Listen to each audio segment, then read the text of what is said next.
join us as we follow the moon. Welcome to beautiful Seattle, Washington. And today we're going to show you around some things that when you visit Seattle, for sure you are not going to want to miss. Absolutely. And we start off at one of the smallest things. That's right. The Valley of the Gnomes. This was so sweet. This is an area that there has been a little bridge walkway put in to bridge behind a couple of homes. This was all done by the property owners. And it is just so cool.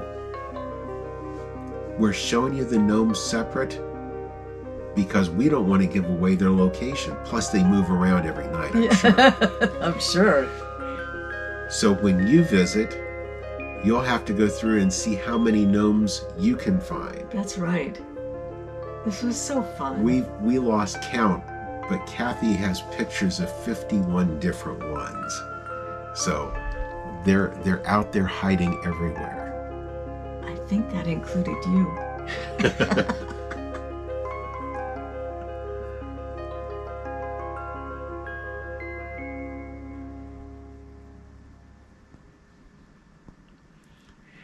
Now next up, we are in the Pioneer District and we are at the Klondike Gold Rush National Historic Park.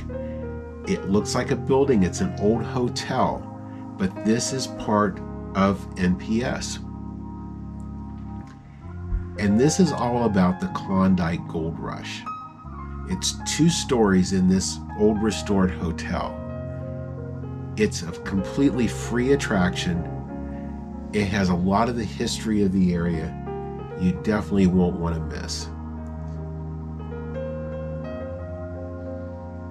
It's pretty amazing. It is. $50 million worth of gold was mined there in 4 years' time. And that 50 million in today's dollars is $1.1 billion worth of gold.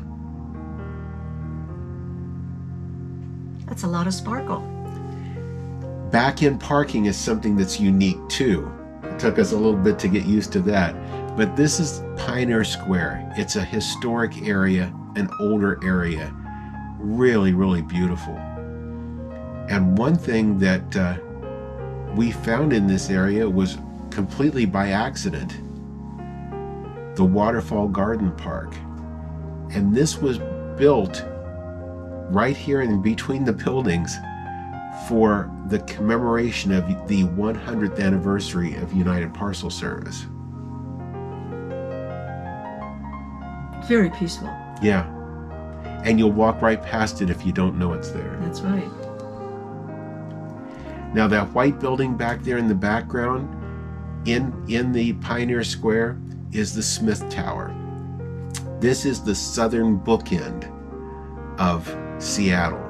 This is kind of what you think of at the southern edge of town, the Space Needle at the north. Those are the bookends.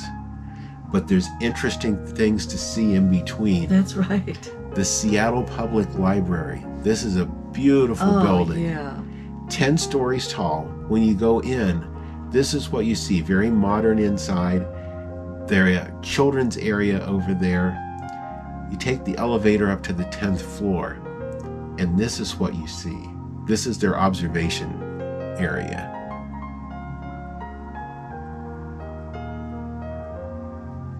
It's really a very neat perspective, not only on the outdoors, but on the inner workings of the library too.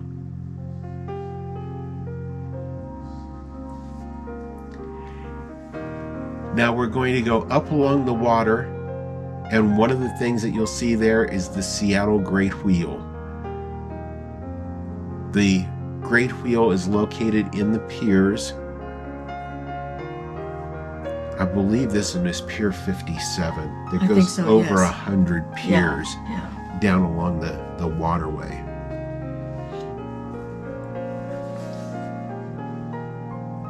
And the piers are very lively.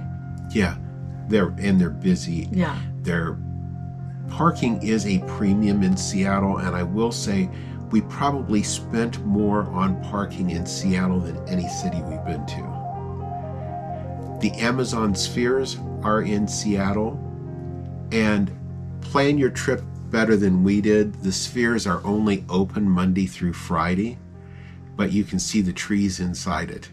They're really, really neat. We were there on a Saturday, so unfortunately we weren't able to go in it. One of my favorite places here. Pike Place Market. Yeah. You'll see the big public market sign up above it that's famous world over. This market covers quite an expansive area and covers 6 different stories. Not all in the same spot because it's built on a hillside. Yeah. But it's not just what you see at ground level as you're walking. They've got great little covered areas like this. There are outdoor storefronts, brick streets, the fish markets.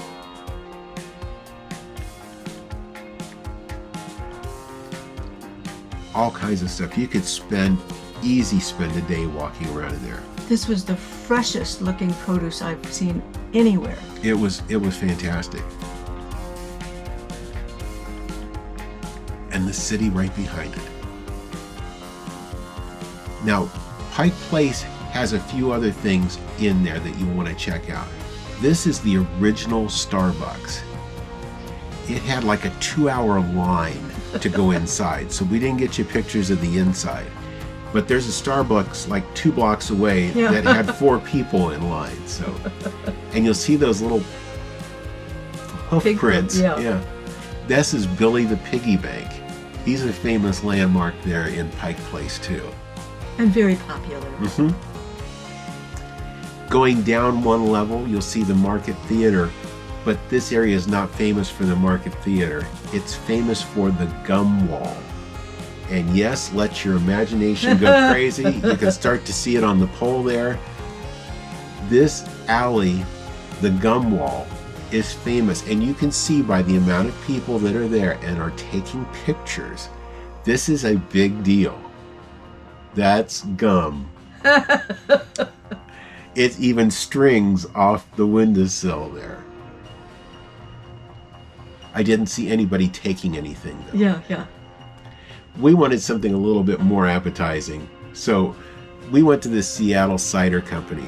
I had tried a Seattle cider at Paulsbo in another video. Yeah. And we liked it so much we found this. Heads up, any place that is a brewery or something like that in Washington State, no children, no babies. But you can bring your pets. You can bring your pets. It is pet friendly. They checked our stroller to make sure it was a dog before we could get in. They have a couple of food trucks that do their food offerings there that are out of this world. And all of their beers and ciders on tap. They even have a little video game room. It's a very cool place. Cathy had a lemon lavender. I had a honey crisp. And then we had a flight to try of 4 of their popular types. She had a mushroom burger that was out of this world.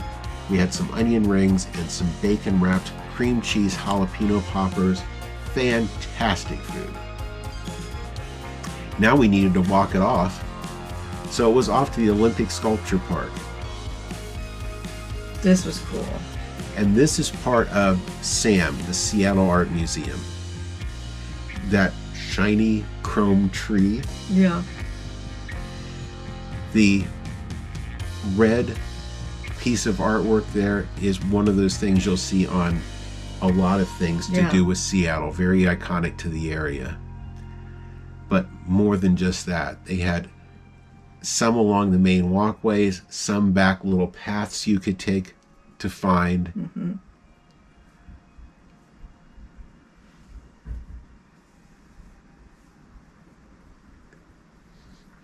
But it seems like in Seattle, every time you find one thing that's iconic, you see something else in the background that is too. Yeah, I saw it.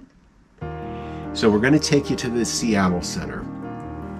The Seattle Center is unlike anything I think I've ever seen. Oh, it was really cool. It is a park area that's got great green spaces. It has every kind of museum imaginable. Great little peaceful areas there to sit and relax. They had a live concert going on while we were there. Oh, they were good too.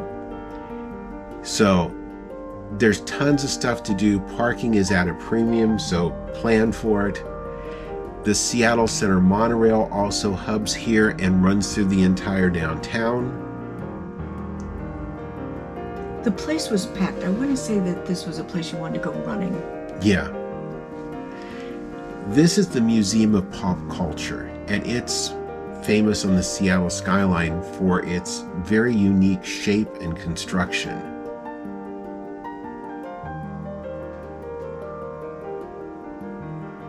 I'm not really sure. It's a very fluid shape is all I can say. I'm not really sure. But that is part of the monorail system that actually goes right through the building.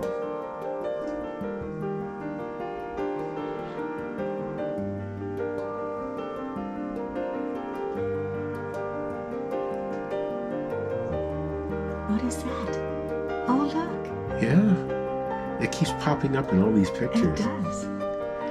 Now, this is also home of the Chihuly Garden and Glass. I love this.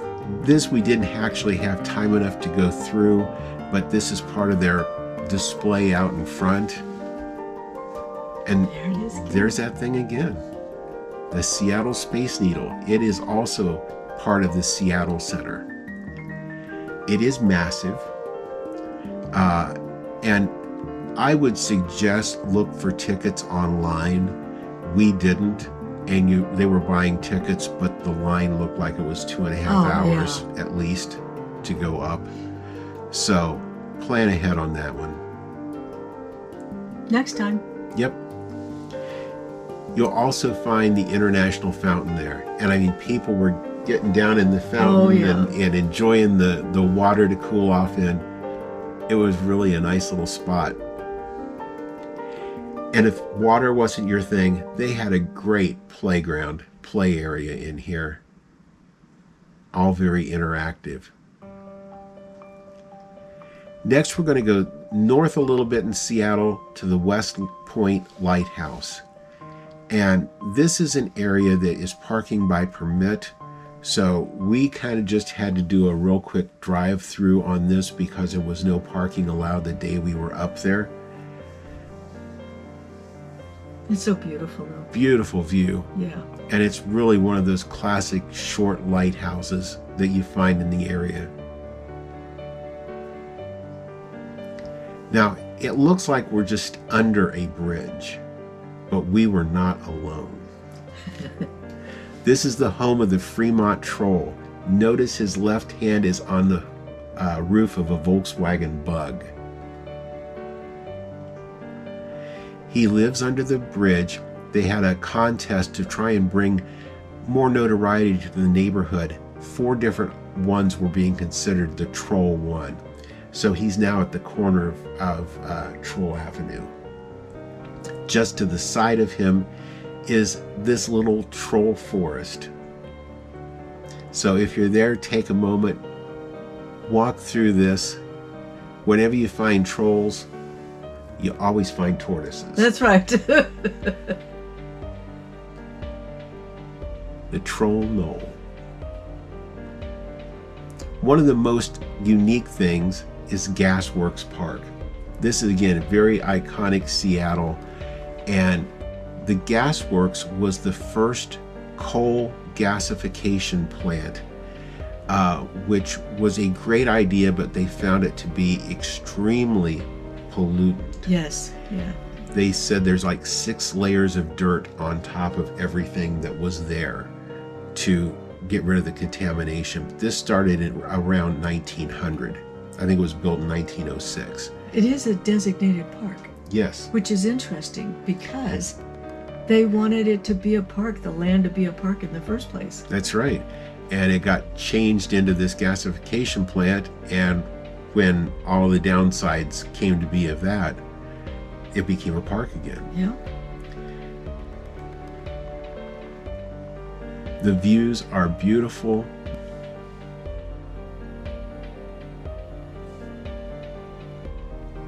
And that cityscape is just absolutely amazing. It sure is. We're on the north side of the downtown. You can see the Space Needle there in the distance. What a view. So Cathy, what did you think about our time in Seattle? I love this place. I really do. It has really surprised us. It is quirky, it's colorful, it's friendly, it's electric. There's something going on all the time. And everywhere. There's stuff going on everywhere. And if you see one thing you don't like, you'll see 50 more things right after it that you love. That's right. So with that, we want to thank you for coming along with us today. If you enjoyed the video, leave us a thumbs up. We sure do appreciate it. And if you haven't already subscribed to our channel, be sure to subscribe, ring the notification bell, and that way you'll know when every one of our videos come out. And thank you for following us as we follow the moon. Thanks for watching today. If you haven't already, please subscribe to our channel. And be sure to ring the notification bell so you'll know when new videos come out. Don't forget to follow us on social media too.